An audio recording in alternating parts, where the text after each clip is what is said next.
So in this class, we're talking about the core of the economy and how it's a cycle and how the Fed Reserve controls it and how we control it. But first, I need you to understand the basic building blocks of what causes the economy to move. It moves from a transaction, and a transaction is as simple as it's created when cash or credit is exchanged for goods, services, or financial assets like stocks, bonds, futures, etc. Right? A market consists of buyers and sellers making transactions for the same thing, whether it's a stock market or car market or whatever. Now, the total of all of these transactions in all of these markets is what constitutes the economy, right? The total spending of cash and credit is what drives the economy. So, in the economy, credit plays a big role in the volatility, and we're going to talk about this. Because a lender is trying and This is because a lender is trying to make more money by lending out his money because the borrowers are going to be paying a premium to the lender, the interest of the borrowed money, right? Now, the interest rate controls how much the lender makes on the money he lends out. Higher interest rates will result in less borrowing because the premium isn't discountable. They're the size buying. So now think, if you continue paying off your debt with premium, the lender will want to continue giving you more spending power, and higher credits, right? Because you're credit worthy and can be trusted in possession of higher assets, right? And they can hold a higher collateral. They can be sold, you know, and think of T plus twos and how spending drives the economy. But when you can't pay it back, they've got to get their collateral from you, right? Okay, so let's talk about the cycles. So this increased borrowing is what creates cycles because you can spend more than you make. And credit matters the most in short terms because of this credit allows us to consume more than we produce. And when we are acquiring to pay it back, we spend less, which comes up with the borrowing cycle. So think of it like this. When you're allowed to get the credit, you're spending more, moving the economy. When you have to pay that credit back, you're spending less because you're paying the credit back and the economy is not moving. So this chart right here is showing us the productivity growth, and the plot line is the average of spending.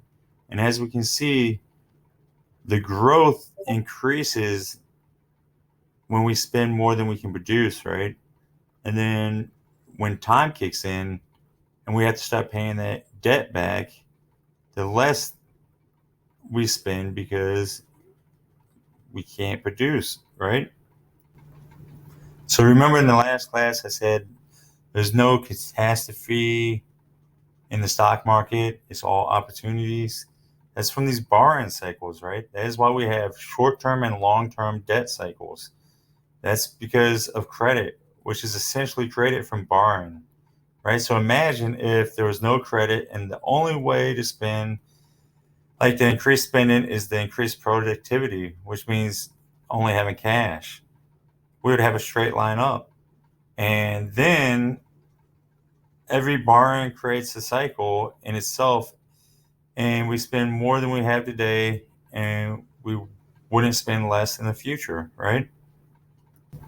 So these short-term debt cycles are primarily controlled by the interest rate, which is set by the Federal Reserves.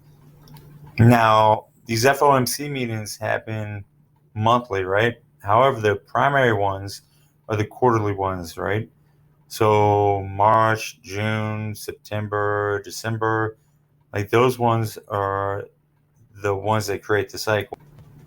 So what happens after the announcements is like the chairman of the reserve will go to the reporters and brief their outlook of the market and how they plan and how they see the economy.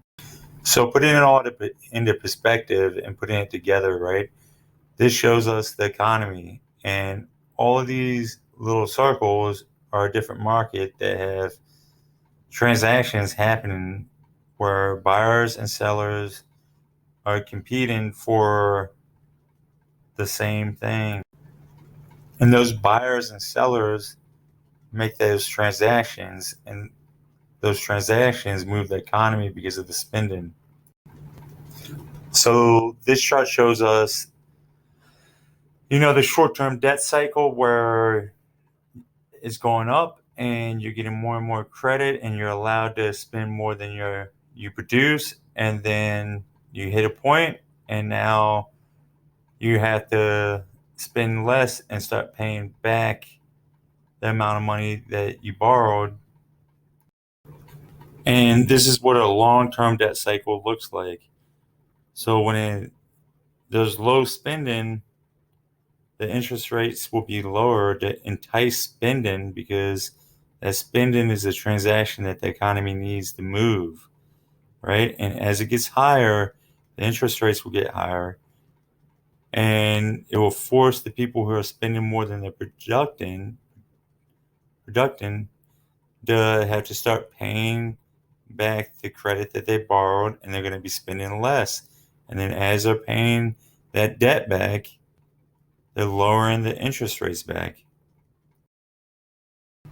So now we have the productivity growth, which, remember, this is if there was no credit, there'd be no loans, there'd be no interest rate. You could only buy what you worked for, what you had cash in, right? And it'd be a straight average up based off of your productivity.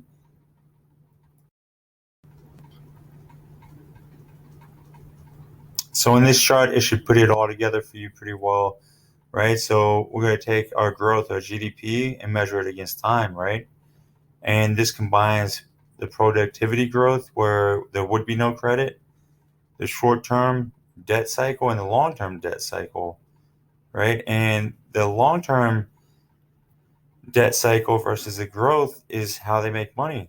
And within the long-term debt cycle, you have the short-term debt cycles that builds the structures and foundations. Remember, the market just doesn't move straight up and down. It does it within this manner. This is why.